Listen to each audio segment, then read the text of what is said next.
تو ایسی تقریب ہوگی کل اسلام آباد میں، اور اس عرصے میں بہت سی افواہیں، بہت سے تجزیے، بہت سی بحثیں آہستہ آہستہ دم توڑ جائیں گی، اور نظر یہی آتا ہے کہ اب حالات زیادہ سمودلی آگے بڑھیں گے۔ امریکہ نے کہا ہے کہ ہمیں توقع ہے کہ وہ جو ضرب عضب یا دوسرے دہشت گردی کے خلاف کارروائی ہے اس میں یہ بہتر کردار ادا کریں گے۔ امریکن تھنک ٹینکس نے کہا ہے، خبر میں تھنک ٹینکس کے نام نہیں ہے، ورنہ میں تجزیہ کرنے کی کوشش کرتا کہ کون سا تھنک ٹینک کیا سوچتا ہے، کیسے سوچتا ہے، اس کا پس منظر کیا ہے، لیکن اس سے جو اندازہ ہوتا ہے، جو انہوں نے بات کہی ہے، مختلف تھنک ٹینکس ہیں جنہوں نے یہ بات کہی ہے کہ سول ملٹری تعلقات بہتر ہوں گے۔ تو اس سے اندازہ ہوتا ہے کہ دنیا بھی اس پر توجہ کر رہی ہے، دیکھ رہی ہے، سوچ رہی ہے۔ انڈیا کی بھی جو ملٹری لیڈرشپ ہے، پرانی لیڈرشپ، وہ بتا رہی ہے کہ بھئی ایسے ایزی نہ لو، یہ تھارو سولجرز ہیں، ان لوگوں کے بارے میں سمجھنا کہ سیاست میں حصہ لیں گے کہ نہیں لیں گے، اس کو آپ نظر انداز کر دو۔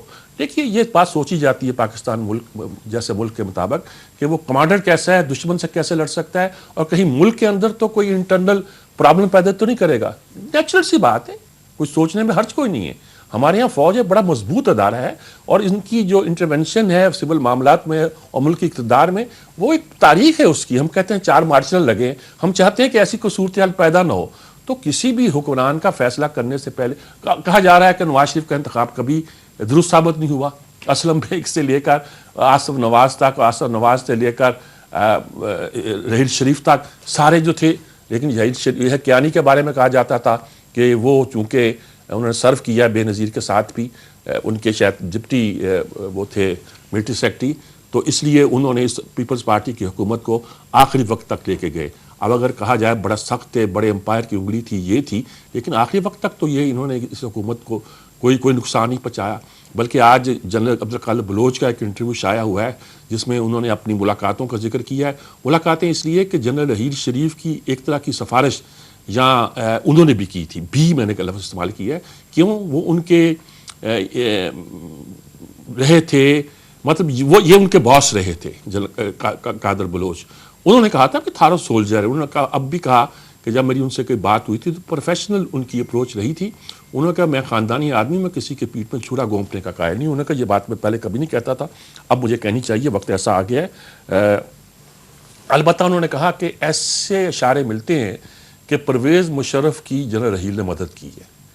اصل یہیں سے سارا مسئلہ جو تھا وہ پیدا ہوا، جو اصل مسئلہ پیدا ہوا، یہ بھی ان کے جونیئر رہے ہیں پرویز مشرف کے، تو غالباً اس تعلق کی بنیاد پر جو باس اور سبارڈینیٹ میں قائم ہوتا ہے، انہوں نے اس کی بھی رسپیکٹ کی، اس کو بھی ایک طرح کی بیل آؤٹ کیا۔ لیکن یہ معاملہ کچھ زیادہ لمبا چلا نہیں کرتا کہ آپ ہر بار، اب مشرف کو بھی سوچنا چاہیے کہ اس کے لیے اب اتنی آسانی نہیں ہوگی اس ملک کے۔ البتہ جنرل قادر بلوچ نے یہ کہا کہ جنرل باجوہ کو بہت آگے بڑھ کر اب جو ضرب عضب یا دوسرے دہشت گردی کے خلاف جنگ ہے اس میں کام کرنا پڑے گا جی۔ اس میں کنسنسس ہے ہمارے ہاں۔ اچھا، ادھر انڈیا سے خبر آئی ہے جی، خالصتان تحریک کے ایک بہت بڑے جو لیڈر ہیں وہاں کی لبریشن فورس کے، خالصتان لبریشن سربراہ ہرمندر سنگھ، وہ ناپا جیل توڑا کے بھاگ گئے۔ حملہ ہوا، باہر سے لوگ آئے، وردی میں تھے پولیس کی یا کس کی، حملہ کی، اور انہوں نے کہہ دیا پاکستان نے کرایا۔ بیچ میں ایسے ایسے کہا، ابھی کھل کے نہیں کہا، کیونکہ اب وہ بھاگ جائیں گے جی، 4 لوگ ہیں، 5 لوگ ہیں جی، چلے جائیں پاکستان چلے جائیں گے، کس نے کچھ کہا۔ خالصتان کی تحریک بھی جان پکڑ رہی ہے جی، ان کے اندر بھی بہت سے مسائل ہیں، انہوں نے بھی اپنے دہشت گردوں کو جیلوں میں ڈال رکھا ہے۔ خالصتان تو ایک بالکل ایسی تحریک ہے جو کہ ایک کمیونٹی اپنے حقوق کے لیے لڑ رہی ہے۔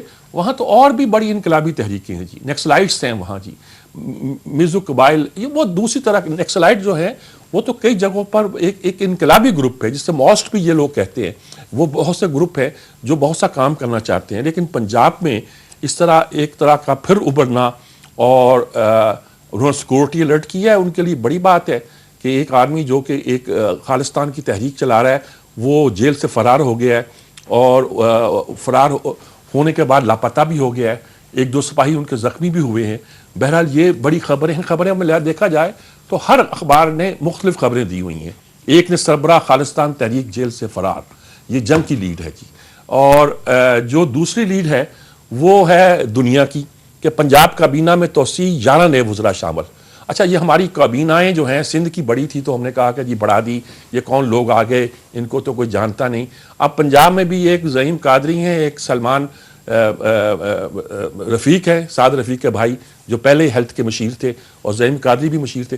ان کے علاوہ جو باقی 9 لوگ ہیں، بہت سے عام پنجاب کے لوگ جو ہیں نا، ان کے نام سے اپنے اپنے علاقے کے لوگ تو واقف ہوں گے، اتنے واقف بھی نہیں ہیں. 3.5 سال کے بعد انہوں نے توسیع کی ہے. خیال تھا کہ توسیع جلدی ہو جائے گی، خیال تھا کہ بھئی یہ بہت سے لوگوں کو آپ کو ایڈجسٹ کرنا ہے. الزام تھا کہ سارے اختیارات جو ہے شہباز شریف نے اپنے ہاتھ میں رکھے ہوئے. الزام تھا کہ وہ اپنے بیٹے یا اپنے لوگوں کی مدد کے ذریعے ساری حکومت چلاتے ہیں، یہ بیوروکریسی کی مدد چلاتے ہیں. بہت سارے الزامات ہیں. تو اس کو توسیع ہونی چاہیے تھی جو بہت لمبے عرصے سے نہیں ہوئی. ہمارا سیاسی نظام ایسا ہے جی کہ ہم کہتے ہیں اتنے وزیر کیوں پیدا کیے، کیوں پیدا کر دیے. غالباً کیبنٹ جو لیول کے وزراء مملکت تو زیادہ ہو سکتے ہیں وفاق میں، لیکن شاید ہم کوشش یہ کرتے ہیں کہ وزراء کم آئیں تاکہ وزراء کی کوئی اہمیت بھی ہو نا، کوئی جان بھی ہو، پہچان بھی ہو. فلاں ہے. کبھی کبھی ایسے لوگوں کو وزیر بنایا جاتا ہے جن کا پتہ نہیں چلتا. کانسٹیٹوئنسی پالیٹکس ہے جس سے پارلیمانی نظام سیاست کہتے ہیں. اس پہ بہت سے حلقوں کو آپ کو مطمئن کرنا پڑتا ہے. کیا ہم کر پاتے ہیں؟ کیا ہوا ہے؟ کیا پارٹیوں کو لوگوں تک پہنچنا چاہیے، اس کے اثرات آنے چاہیے؟ یہ بڑی سوچنے کی بات ہے. کابینہ میں توسیع ہوئی ہے تو کیا اچھا ہوا یا کیا ہوا؟ خالصتان کے علاوہ دوسری خبر یہی ہے کہ پنجاب کابینہ میں ایکسپریس نے اب خبر لگائی ہے تحریک انصاف نے پارلیمانی کمیٹیوں کا بائیکاٹ ختم کر دیا. بڑی امپورٹنٹ خبر ہے. خبر یہ ہے کہ اب تحریک انصاف، عمران خان بھی کہتے بڑا ثبوت لے آیا ہوں میں لندن سے، بس ایسی تیسی ہو جائے گی. اور اگر فیصلہ خلاف آ گیا تو پھر 18 کے الیکشن کی تیاری کریں گے. یعنی تحریک انصاف اب تقریباً کہ اپنا ایک سٹانس جو سخت ہے وہ تو اختیار کیے رکھے گی اپنی گفتگو میں، لیکن اب وہ زیادہ دھرنے ادھر ادھر کی سیاست کے بعد اس نے طے کیا ہے کہ جو لاک آؤٹ کی پالیسی شہر اسلام آباد کو بند کرنے کی، وہ بھی کوئی کامیاب نہیں رہی، اس کا فائدہ نہیں ہوا، ان کو کوئی مدد بھی نہیں پہنچی. اور اب حالات وہ نہیں رہے کہ امپائر کی انگلی بھی کھڑی ہونے کا امکان ہو. تو بہتر ہے کہ وہ 18 کے الیکشن کی تیاری کریں. وہ 18 کے الیکشن کی تیاری کر رہے ہیں. انہیں زیادہ شاید توقعات کورٹ سے بھی نہیں ہیں، لیکن ابھی وہ کہنا نہیں چاہتے. کہنا یہی چاہتے ہیں کہ ہمارے سب پاس اب ثبوت ہے. بلکہ عمران خان تو یہ کہتے ہیں کہ کورٹ انڈر ٹرائل ہے. یعنی میرا امتحان نہیں، پی ٹی اے کا امتحان نہیں، عدالت کا امتحان ہے کہ انصاف دیتی کہ نہیں دیتی. انصاف تو مطلب وہ ہے ہمارے ساتھ ہے، جو ہم کہہ رہے ہیں وہ انصاف ہے. اب عدالت کا فرض ہے کہ اس پر ٹپا لگائے تو وہ عدالت سرخرو، نہ لگائے تو وہ اس کی ناکامی یا کچھ کہہ لیجئے، اس کو کچھ بھی آپ کہہ سکتے ہیں. تو یہ یعنی کہ یہ 3 اخباریں خبریں، اور جنرل باجوہ کی خبر کے حساب سے میں نے 4 خبریں امپورٹنٹ دی. ایک خبر انگریزی اخبار کی شیڈ ڈان نے دی ہے کہ provinces to ask for more powers revenue from NFC. یہ نیشنل فائنانس کمیشن کا جو اجلاس ہوتا ہے نا جی سطح پر، جس میں طے کرتا ہے کہ کس صوبوں کو کتنا ملے گا، کیا بجٹ الوکیشن ہوگی، کیا اصول طے ہوں گے. اس میں کچھ 3 صوبے اگری نہیں کر رہے. ان کا کہنا ہے کہ جو ہے ریونیو کلیکشن کی وہ ہمیں دے دی جائے صوبوں کو. وہ پاور ابھی وفاق دینے کو تیار نہیں ہے. بہت سارے مسائل ہوں گے، اسحاق ڈار جانتے ہوں گے یا کوئی اور جانتا ہوگا، تو وہ شاید وہ کہتے ہیں کہ شاید وہ اس میں شامل نہ ہوں. پھر NFC ایوارڈ کیسے آئے گا، کیا چلے گا. تو یہ بھی امپورٹنٹ خبر ہے کہ ہم جو آئینی ذمہ داریاں ہیں وہ کئی لحاظ سے پوری نہیں کر پاتے. یہ نہیں پوری کر پاتے، مردم شماری کا نہیں کر پاتے. اس میں بھی ہمارے بہت سی ریزرویشن ہے، بہت سے مسائل ہیں جن کو ہمیں دیکھنا پڑتا ہے اور جن پہ غور کرنا پڑتا ہے. بڑی خبریں یہی ہیں جی. میں نے جو 4-5 اخباروں کی لیڈیں آپ کو بتائی ہیں اسی کے لحاظ سے ہے. اور پنجاب ایک خبر اگرچہ ذرا ہٹ کے ہے، وہ لیڈ نہیں بنی ہے کہ پولش کمپنی گیس اور آئل کی تلاش کر رہی تھی ہمارے ونڈیائی خان میں، اور وہاں پاکستانی ورکرز ساتھ جو تھے وہ اغوا کر لیے گئے. اچھا، ایسے واقعات ہوتے رہتے ہیں. ہم نے پولش کمپنی اس لیے اس کا حوالہ دیا ہے، لیکن جب ان علاقوں میں جب کوئی مائننگ یا اس دوسرے کے کام ہوتے ہیں، ایکسپلوریشن کا کام ہوتا ہے، تو کبھی کبھی ایسے واقعات ہوتے ہیں جن پہ بارے میں سوچنا بھی پڑتا ہے اور دیکھنا بھی پڑتا ہے کیسے ہوئے جی. بس یہی ہیں بڑی خبریں جی، اور چھوٹی موٹی خبر ہوگی جی. لیکن یہ خبر ہے کہ انہوں نے جو بائیکاٹ ختم کیا ہے، اس کے بعد شاید یہ پارلیمنٹ میں بھی جائے. یعنی یہ اس بات کا یقیناً جائیں گے. گویا یہ اب پارلیمانی سیاست کی طرف لوٹ رہے ہیں، پرکھ رہے ہیں. وہ کہہ تو رہے ہیں ہم 24ویں ترمیم ان کو کرنے نہیں دیں گے، آئین میں جو ایک زیر غور ہے ہم رجسٹ کریں گے. بھائی اگر آپ ہفتہ پہلے کر دیتے، طیب اردوان آئے تھے تو اس وقت آپ چلے جاتے تو کچھ عزت نہ رہ جاتی زیادہ. بہرحال وقفہ لیتے ہیں، وقفے کے بعد حاصل ہوتے ہیں.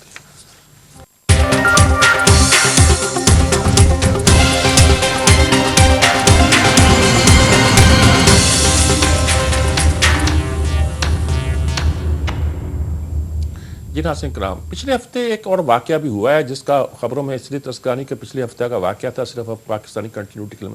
وہ فیڈل کاسٹرو کی ڈیتھ ہے. کاسٹرو ایک ہمارے بھی ملک میں ایک دور دراز کا علاقہ ہے، کیوبا کہاں ہے، امریکہ کے ساحلوں پر چوٹا سا جزیرہ، اس کا یہ انقلابی لیڈر، پاکستان میں بھی ایک طرح کا گھر گھر میں اس کا نام جانا جاتا تھا اور سمجھتے تھے، خاص طور پر جب وہ کیس پیش ہوا، جب روسی جہاز روانہ ہو گئے وہاں اپنے میزائل گاڑنے کے لیے، تو امریکہ میں کپی تاری ہو گئی اور انہوں نے دھمکی دے دی کہ ہم ایٹم بم بھی چلا سکتے ہیں، وہ ایک بڑا پیدا ہوا تھا۔ لیکن کاسترو کی اہمیت یہ تھی کہ شاید ہم اسے اتنا ہمیں اندازہ نہیں ہے کہ جسے ہم جنوبی امریکہ کہتے ہیں یا لیٹن امریکہ کہتے ہیں، اس پورے علاقے میں کیا کیا تحریکیں چلی ہیں، امریکہ نے اس کو قابو کرنے کے لیے کیا کیا کام کیے ہیں، اور منرو ڈاکٹرن جسے کہتے ہیں وہ یہ ہے کہ اس پورے علاقے کو آپ امریکہ کا بیک یارڈ سمجھیں اور دنیا کی کوئی طاقت اس میں دخل اندازی دینے کی کوشش نہ کرے۔ اور یہ کہ جب امریکہ روس میزائل لے کر آنے لگا تھا وہاں، تو ظاہر ہے اس کا کیا تاثر ہوا ہوگا۔ آج اس پہ 2 آرٹیکل میں نے انتخاب کیے ہیں، ایک طارق علی کا ہے، ایک کوئی ولیم ایم لیگارڈے کا ہے۔ جی طارق علی جو ہیں وہ ہمارے بڑے ایک اسٹوڈنٹ لیڈر تھے، مظہر علی ہمارے جو ایک ترقی پسند اخبار نویس تھے، پاکستان ٹائم کے بھی وہ رہے ایڈیٹر، اور طاہرہ مظہر علی ان کے وہ بیٹے ہیں، لندن میں ہی سیٹل ہیں۔ بہت سے لوگ جو ہیں وہاں، طارق رمضان، طارق فتح علی، طارق علی، کئی طارق ہیں جو وہاں کام کریں، 4 تو 5 شاید نام مجھے یاد تھے جو ہیں، ان کو بہت مائنوٹلی دیکھتا، سب الگ آگے لیفٹ پوائنٹ آف ویو رکھتے ہیں، لیکن سمجھدار سینسیبل تجزیہ کرنے کی صلاحیت رکھتے ہیں، اور ہمیشہ میں نے ان کی تحریروں کو بڑے غور سے اور بڑی احتیاط کے ساتھ دیکھا ہے کہ یہ کیا کنوے کرنا چاہتے ہیں۔ ظاہر ہے کہ ایک انقلابی دیکھ رہا ہے کہ ایک کامیاب انقلاب جو کیوبا میں آیا تھا وہ کیا تھا۔ انہوں نے کوئی 26 جولائی کا واقعہ 53 کا، تو اس کا مطلب ہے کہ یہ تو 63 سال کی بات ہے جب ایک گھریلا دستہ جو تھا بغاوت کرتا ہوا آگے بڑھا، اور آخر وہ بغاوت ناکام ہوئی، یہ گرفتار ہوئے اور جیل میں یہ اپنے وکیل خود تھے، کورٹ میں آ کے انہوں نے تقریر کی، بڑی زوردار تقریر تھی کہ condemn me it does not matter, condemn me it does not matter, آپ میری مذمت کریں، میرے خلاف بولیں، کوئی فرق نہیں پڑتا، ہسٹری ول ریزالو می، تاریخ جو ہے وہ میرے حق میں فیصلہ دے گی۔ اب سوال پیدا ہوا ہے، دونوں نے یہ سوال اٹھایا ہے کہ ول ہسٹری ریزالو فیڈل کاسٹرو، کہ کاسٹرو نے جو اتنے عرصے میں جو کچھ کیا تاریخ انہیں ان کے حق میں فیصلہ دے گی یا کیا دے گی؟ دیکھیے یہ انقلاب کی واحد علامت رہ گئے تھے، جب روس بھی ختم ہو گیا تھا یہ انقلابی تھے۔ اچھا انہوں نے کیا کیوں انقلابی ہوئے؟ شاید تھے نہیں پہلے، یہ اپنے ملکوں کی آزادی کے لیے لڑ رہے تھے، communist party, local communist party سے بھی ان کے اختلافات رہتے تھے، خیر وہاں سے جو ناکام بغاوت جو جیل میں اور پھر یہ ملک چھوڑ گئے، میکسیکو میں چلے گئے اور وہاں کس بیرک میں رہے۔ دیکھیے وہاں جنوبی امریکہ میں ایسے ایسے لیجنڈری لوگ گزرے ہیں، افسانوی شخصیتیں، ہم نام سے ہی واقف نہیں ہیں۔ ہمیں نہیں پتا کیوبا کا بانی مارٹی کون تھا، جوز مارٹی کون تھا، ہمیں نہیں پتا جس بیرک میں رہے وہ زباٹو کون تھا، اس کو لیجنڈری کہہ رہے ہیں۔ بولیوار کا نام آتا ہے، بولیویا ملک بھی ہے، اس نام بولیوار کا نام، بہت 4-5 لوگ ہیں جو اس علاقے کی تاریخ میں، یہ شواز جو تھا وہ تو آج کی بات ہے، جس کو ایک بڑی اہمیت رکھتے تھے۔ اچھا کاسٹرو کے ساتھ جو دوسرا آدمی اس کامیاب بغاوت کے لیے کیوبا کی سرزمین کی طرف بڑھا تھا، وہ اس کا نام چی گویرا تھا، وہ جس کے بیج لگا کے ہمارے انقلابی پھلا کرتے تھے، اس کے ساتھ نہ پھر وہ چلا گیا یہاں سے بھی۔ چی گویرا بھی بڑا انقلابی نام تھا، لیکن اگرچہ اس کی پالیسیاں بھی، اب تو مغرب والے تو اسے دہشت گردی کہتے ہیں، اور جو کلاسیکل مارکسزم ہے انہوں نے بھی اس کو اس طرح ایکسیپٹ نہیں کیا ہے کہ ڈیونچر سسٹم جا کچھ بھی کہا جائے۔ ان لوگوں نے اس پورے علاقے میں، اچھا انہوں نے آتے ہی پہلا اعلان یہ کیا کہ جو امریکی کمپنیاں تھیں نیشنلائز کر لی، آزادی کا اعلان کر دیا۔ 2 اعلان تھے، فرسٹ ڈکلیریشن اور سیکنڈ ڈکلیریشن، اور امریکہ سے اپنے آپ کو کاٹ لیا، اور پھر انہوں نے بڑا ایک طویل جو ہے جنگ لڑی، اور اپنے ملک کو انہوں نے خاص طور پہ تعلیم پار، صحت پار، ان چیزوں کو بہت لوگوں کو، یعنی کہتے ہیں وہاں کی ہیلتھ سسٹم بہت اچھا تھا، وہاں کے ڈاکٹر بہت کمپیٹنٹ تھے، بڑا کام کیا، بڑی چیزوں پہ توجہ دی، معیشت کو نقصان بھی پہنچا، اور آخر میں کہا جاتا ہے کہ وہاں بہت پرابلم تھے، لیکن کیا ان کے آنے سے اس خطے کی قسمت بدلی، اور بالآخر وہ صورتحال پیدا ہوئی جو آج ہے۔ اور بہت سے لوگ اس وقت جلا وطن بھی ہوئے، انہوں نے جو ایلیٹ تھی اس کو کھینچا تاکہ غریب آدمی کو فائدہ پہنچے۔ بہت سی باتیں کہی جاتی ہیں، اور یہ بھی کہا جاتا ہے کہ 21ویں صدی کا سوشلزم جو ہے اس کو ڈیفائن کاسٹرو نے کیا ہے، کسی اور نے نہیں۔ 2 آرٹیکل میں نے یہاں یہ چن کے رکھے ہیں جو انڈیا کے بارے میں ہیں، ایک تو فائنینشل ٹائم کا آرٹیکل ہے، اور دوسرا جو ہے وہ نیوز ایپ ٹائم کا آرٹیکل ہے۔ دونوں یہ جو کالے دن کو کیا گیا ہے، ایک ہی طرح کی باتیں ہو رہی ہیں، اس پہ کیا اثر پڑا ہے؟ اور انہوں نے کہا کہ یہ واجپئی نے کہا ہے کہ حکومت، لوگ کہتے ہیں حکومت تیار نہیں تھی، انہوں نے نئے نوٹ تو چھاپے نہیں تھے، انہوں نے یہ دیکھا نہیں تھا کہ اس کا امپیکٹ کیا پڑے گا، اور تیاری کے بغیر انہوں نے کام کر لیا تھا۔ وہ کہتے ہیں وہ لوگ تیار نہیں تھے، یہ جو لوگ ہیں یہ شور مچا رہے ہیں یہ تیار نہیں تھے، ان کو نہیں پتا تھا ہمارا گلا دبوچا جا رہا ہے، اور اس کا گلا دبوچا کیا جی، ہم نے کالا دھن پکڑ لی ہے۔ اگر جی اس میں بہت بحثیں آ رہی، کالا دھن کوئی نہیں پکڑا گیا، کیونکہ لوگ اپنا پیسہ کالا دھن جو ہے وہ کرنسی میں نہیں رکھتے، اچھا وہ رکھتے ہیں اس میں سونے میں، وہ رکھتے ہیں ریئل اسٹیٹ میں، زمینیں پلاٹ خریدتے ہیں جو ہمارے ہاں بھی کاروبار ہوتا ہے، وہ رکھتے ہیں غیر ملکی بینکوں میں، وہ کیوں رکھیں گے کرنسی میں؟ اور وہ اچھا اس سے نقصان کیا ہوا ہے؟ کوئی چھوٹا موٹا جو کاروبار کرنے والے، زرعی کاروبار، چھوٹی صنعتیں جو نقد پیسے کے ساتھ کاروبار کرتے ہیں، وہ ساری کی ساری ڈاؤن ہو گئی، ان کی معیشت پہ اثر پڑ رہا ہے۔ اور ان کی جو دنیا کی بڑی کمپنیاں ہیں، موڈیز وغیرہ، ان سب نے کہا ہے کہ بھائی صاحب اس کی انڈیا کی بدحالی جو ہے کئی مہینے تک چل سکتی ہے اس کے نتیجے کے طور پر۔ منموہن سنگھ نے جو وزیر اعظم رہے، وہ بیسیکلی اکانومسٹ ہے، انہوں نے پارلیمنٹ بڑی تقریر کی، بڑی اچھی کینزین تھیوری کا، کہ طویل مدت میں، آپ کہتے ہیں نا کہ طویل مدت کے بعد لمبے عرصے میں ہم ٹھیک ہو جائے گی معیشت، انہوں نے کہا لمبے عرصے میں ہم سب مارے جائیں گے۔ کینز کی تھیوری یہ تھی کہ اگر کوئی آپ ایسی حکمت عملی طے کرتے ہو جس کا امپیکٹ لمبے عرصے میں جاتا ہے، تو یہ نہ ہو کہ اس لمبے عرصے میں ہم سب مارے جائیں۔ تو اس نے ایک اکانومسٹ اچھی باتیں کی ہیں، اور لیکن پورے ہر ایک یہی کہتا ہے کہ ریزرو بینک کے پاس کرنسی نہیں ہے، 500 نوٹ پہلے، پھر آپ نے کہا جی اب روز آپ نہیں دے سکتے، پھر کہا 2.5 لاکھ سے زیادہ جو لے گا اس کو حساب دینا پڑے گا کہاں سے لیے ہیں، اس کو ٹیکس دینا پڑے گا، اور رزلٹ کیا ہے؟ اب گروپ بن گئے کہ بھئی میرے پاس 2.5 لاکھ سے زیادہ ہے، انہوں نے کہا آپ دے پیسے، اور یہ لو پیسے، آپ 2.5 لاکھ ہے نا، آپ 2.5 لاکھ کے بدلے یہ 2 لاکھ لے لینا مجھ سے، اور یہ طے ہو گیا۔ انہوں نے کہا ٹھیک ہے، تو انہوں نے 2.5 لاکھ کی بنا کے یہ میرے ہیں، یہ تیرے ہیں، یہ وہ، ایک پورا مافیا تیار ہو گیا انڈیا میں۔ یعنی بلیک منی انہوں نے کیا بند کرنی تھی، نئی بلیک منی شروع ہو گئی۔ بلیک منی کے بارے میں تو آیا تھا نا، کل پرسوں میں نے بیان کیا تھا کہ 0.2% بلیک منی جو ہے وہ نقد کی شکل میں ہے، صرف 0.2%، اور ان بڑے نوٹوں میں صرف 0.46% ہے۔ اچھا بلیک منی کیا ہوتی ہے کہ اس کے حکومت کو فائدہ نہیں پہنچتا، حکومت کو ٹیکس نہیں ملتا، لیکن کاروبار میں تو لگی ہوتی ہے نا جی، وہ کاروبار کو تو گروتھ ریٹ پہ فرق پڑتا ہے۔ ہمارے غلام ساہ خان جو بڑے، کسی نے کہا رشوت، تو نے کہا رشوت بھی معیشت اور گروتھ میں مدد تو دیتی ہے نا۔ تو اگر دیکھا جائے تو یہ ساری چیزیں جو ہے یہ غور طلب ہیں، اور اس کو دیکھنا پڑتا ہے کہ کس طرح اس کے اثرات پڑتے ہیں جی۔ بہرحال ہر آدمی بتا رہا ہے کہ اس کی معیشت پر، انڈیا کی معیشت پر خاصے نیگیٹو اثرات پڑے ہیں۔ ہو سکتا ہے کہ لانگ رن میں فائدہ ہو، لیکن اس کے لیے بڑی ifs and buts ہے، اور وہ مشکل ہے، اور اتنے عرصے میں ان کے کاروبار اور گروتھ دونوں پر نیگیٹو امپیکٹ ہوں گے۔ اب کوئی کیش لیس سوسائٹی بنانے کی ضرورت ہے جو بن جائے۔ کیش لیس سوسائٹی ہوتی ہے نا، جو ہم کریڈٹ کارڈ پہ کام کر رہے ہیں، ہم چیک، بینک سے چیک ڈاکومنٹس پہ کام کر رہے ہیں، ہم یہ نہیں ہے کہ پیسہ دیا اور چیز لے لی۔ یہ زبانی خرید و فروخت ہمارے ہاں بھی کنٹرول کرنے کی کوشش کی جا رہی ہے، لیکن انڈیا میں جو اس کے اثرات ہیں وہ ہم غالباً اندازہ نہیں کر سکتے، لیکن بے شمار اثرات جو ہیں وہاں بھی موجود ہیں۔ خورشید ندیم صاحب یہ کہتے ہیں جی کہ اشتعال نہیں، صبر، اور انہوں نے بائبل سے وہ 10 کنواریوں کا جو استقبال کے لیے نکلی تھیں، 10 نے اپنے دیے میں تیل ڈال دیے تھے، 10 تیل کے بغیر تھیں، اور 5 نے تیل ڈال دیے تھے، 5 تیل کے بغیر تھیں۔ جب وہاں وقت آیا استقبال کا تو وہ سو گئیں، اٹھیں تو ہڑبڑ میں دیکھا کہ کچھ دیے بجھ رہے ہیں، جو 5 انہوں نے تیل نہیں تھا، وہ تیل لینے شہر گئی، واپس آئی تو شہزادہ اندر جا چکا تھا، گیٹ بند ہو چکا تھا۔ انہوں نے کہا ہمیں تیار رہنا چاہیے جی، سونا نہیں چاہیے، الرٹ رہنا چاہیے، اور تیاری کر کے نکلنا چاہیے۔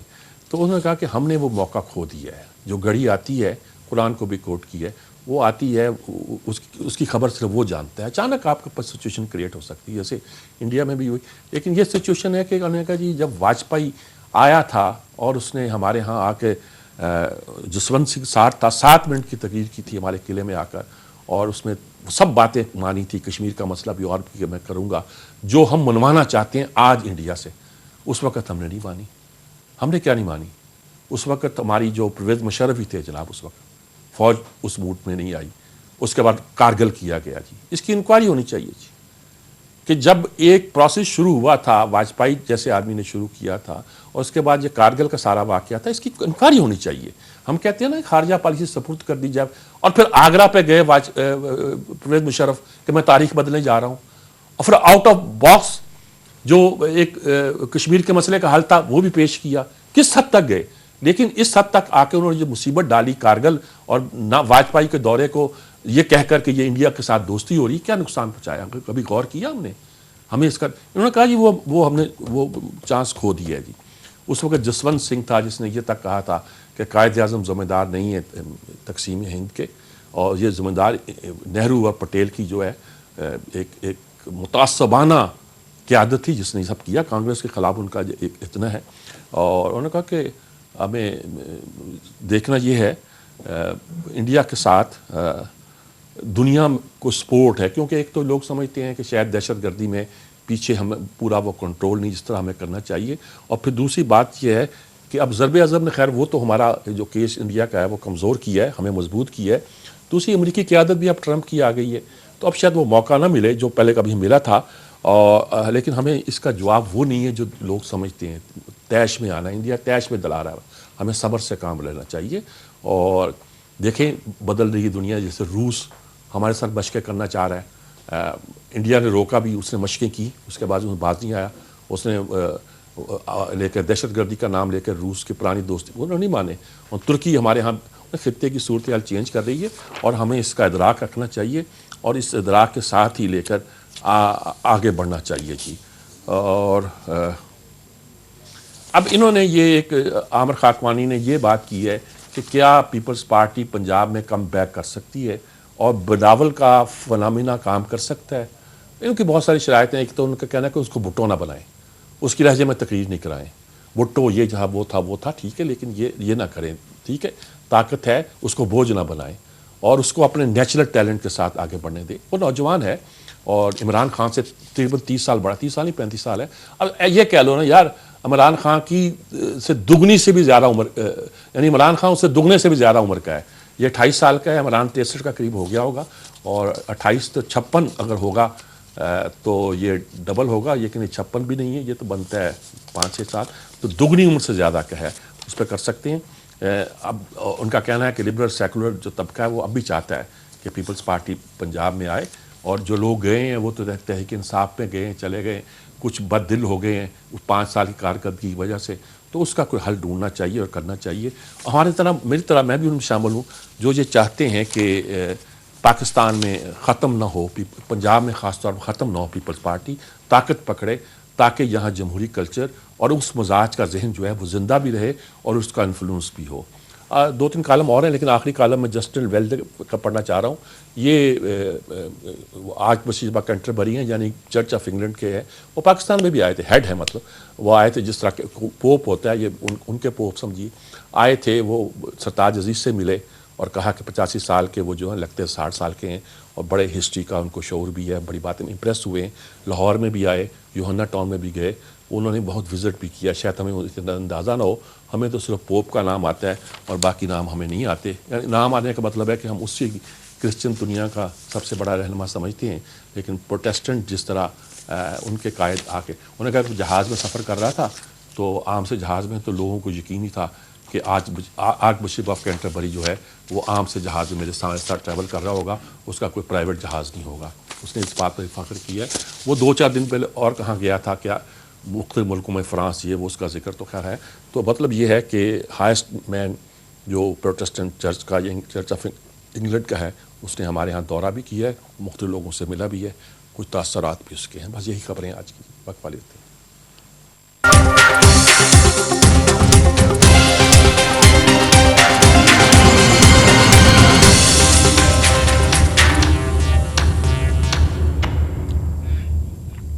جی ناظرین کرام, اس سیگمنٹ میں جیسا کہ آپ کو معلوم ہے ہم کسی ماہر تجزیہ نگار دانشور سے ہم گفتگو کرتے ہیں ان امور پر جو آج ہمارے لیے ریلیونٹ ہوا کرتی ہے. آج جنرل قیوم صاحب ہمارے ساتھ موجود ہیں, اور میرے خیال میں ہی از دا بیسٹ مین جو یہ ہمیں بتا سکیں کہ اس وقت ملک میں جو معاملات چل رہے ہیں, یعنی عسکری اور سول دونوں معاملات کو وہ بہتر جانتے ہیں.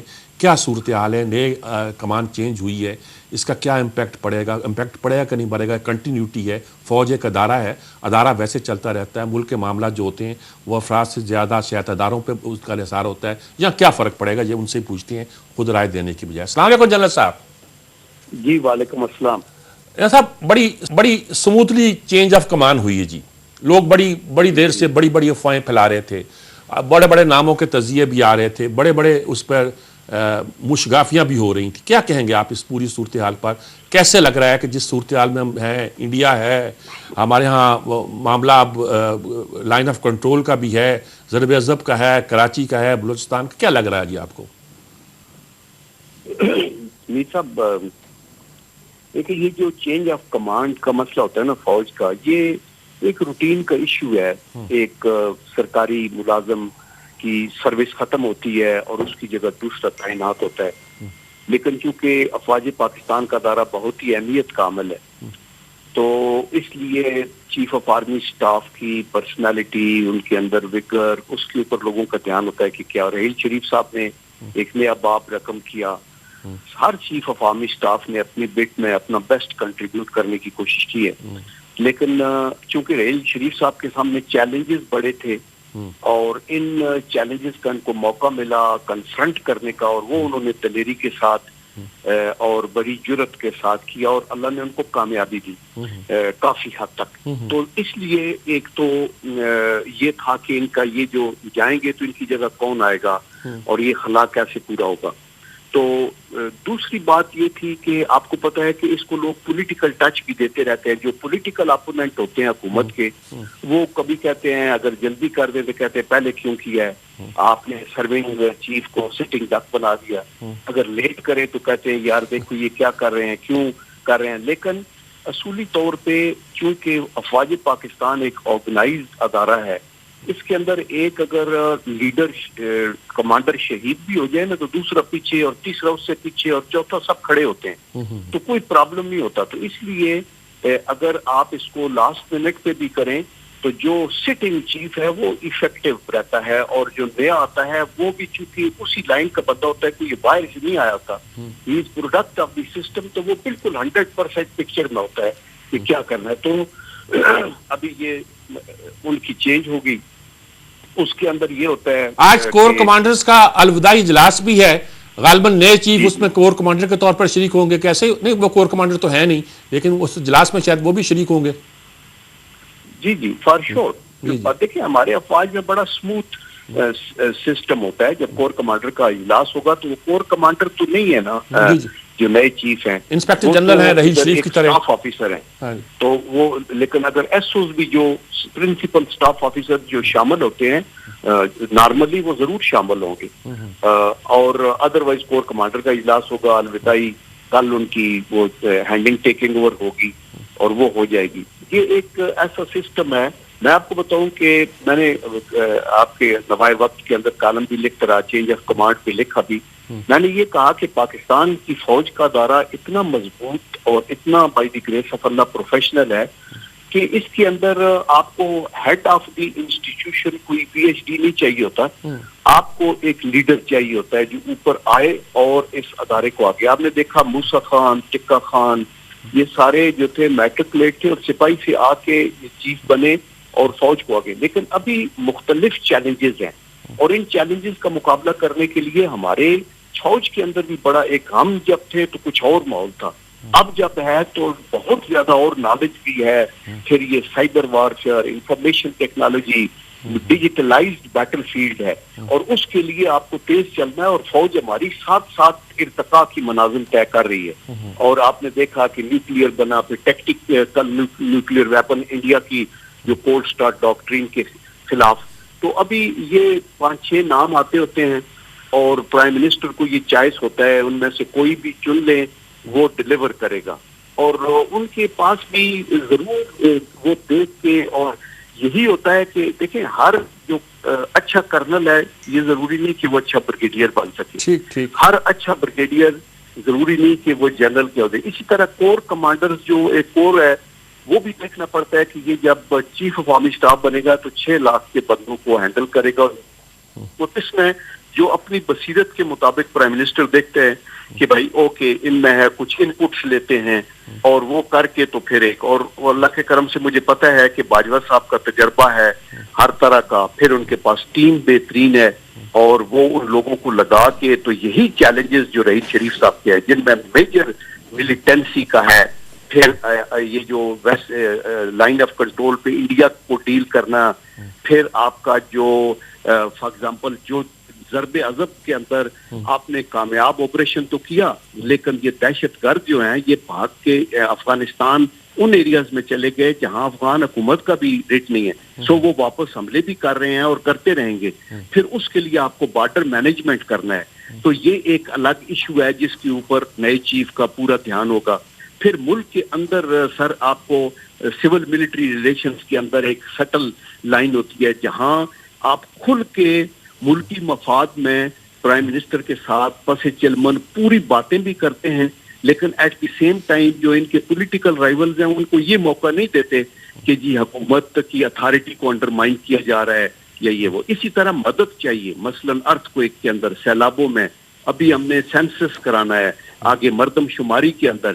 تو اگر جب تک پرائم منسٹر اور چیف آرمی اسٹاف اور یہ سارے لوگ ہینڈ ان گلو آگے نہ چلیں، پھر ملک جو ہے اس کے جو مفادات ہیں ان کو ڈیمیج ہو سکتے ہیں. تو آئی ہیو نو ڈاؤٹس کہ یہ نئے جذبے کے تحت رحیل شریف صاحب بھی موجود ہیں، اشفاق پرویز کیانی صاحب بھی موجود ہیں، ان کی ان پٹس بھی ہمارے لوگ انفارملی انٹریکشن ہمارا ہوتا رہتا ہے. ہمارا یہ کٹی نہیں ہو جاتی کہ جو بندہ کیا ہے وہ ختم ہو جاتا ہے، اور اسی بینر کو آگے لے کے چلنا ہے. تو مجھے پکا یقین ہے کہ یہ جو چیلنجز ہمارے ایسٹرن بارڈر پہ ابھی انڈیا کی جو اسٹریٹجی ہے وہ یہی ہے کہ پاکستان کو ادھر تھریٹ کیا جائے تاکہ یہ ویسٹرن بارڈر کو خالی کریں اور وہاں جو خلا پیدا ہو اس کا فائدہ اٹھا کے ہم اپنی جو ففتھ جنریشن وار جو ان کا وہ جنگ ہم سے نہیں لڑنا چاہتے، وہ ہمیں اسٹرینگولیٹ کرنا چاہتے ہیں، ہمیں مفلوج کرنا چاہتے ہیں تھرو دی ویسٹرن بارڈر تاکہ اندر پینیٹریٹ کریں، تاکہ یہ ادھر ہو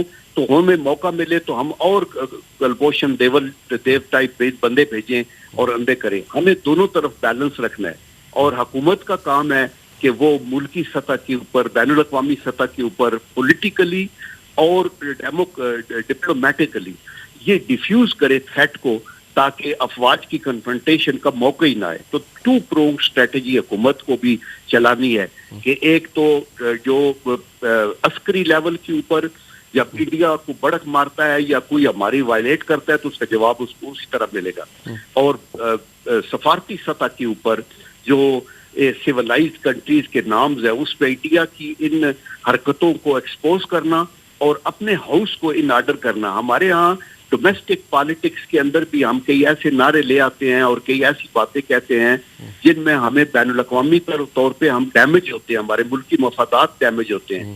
مثلا یہ کہنا کہ ہماری اسٹیبلشمنٹ اور ٹیررسٹ کے درمیان نیکسس ہے، ابھی یہ تو دشمن کے مطلب منہ کی وہ باتیں ہیں جو آپ اپنے منہ سے کہنا چاہتے ہیں اور وہ ہمیں بلیم کر کے کشمیر سے ہٹانا چاہتے ہیں توجہ.